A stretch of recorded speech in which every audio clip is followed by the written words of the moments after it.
PlayAlberta Field. Yes, PlayAlberta Field. We now know, after some great reporting by Stephanie Swensrud at Taproot Edmonton, that's going to be the new name for the field at Commonwealth Stadiums where the Elks play. And yes, it's named after the gambling website. This comes after the previous naming agreement, which saw it named The Brick Field at Commonwealth Stadium, great name, expired this year. But how do we choose names like these in the city of Edmonton? Let's take a closer look. First, we have to look at Council Policy C509C, Naming Municipal Assets. It outlines that names should recognize and commemorate local Indigenous histories, Edmonton's diverse communities, both historical, growing, and their contributions, as well as flora, fauna, and natural features. Essentially, we want our names to embody the sense of place in Edmonton and highlight what makes this place unique historically and contemporarily. When something in Edmonton should be named, the city consults with the applicant, community leagues, and other organizations, puts together a proposal, and puts it on the naming committee agenda, and they can decide on the name.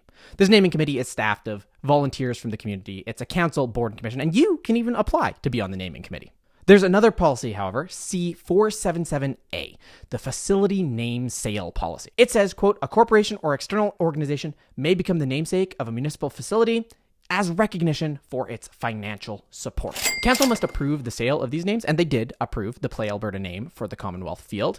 The bylaw does say that the naming committee must be consulted about name sales, but this year the naming committee made a motion that said, can you not do that? Matt Dance of the naming committee said that the process of making money and the process of naming something to reflect culture and history are kind of mutually exclusive, and the naming committee found a lot of problems with approving or rejecting names that were based on an entirely different process of name sales. Honestly, having one set of rules and then simply paying money to avoid having to follow those rules, that seems like a pretty accurate reflection of Edmonton culture and history to me.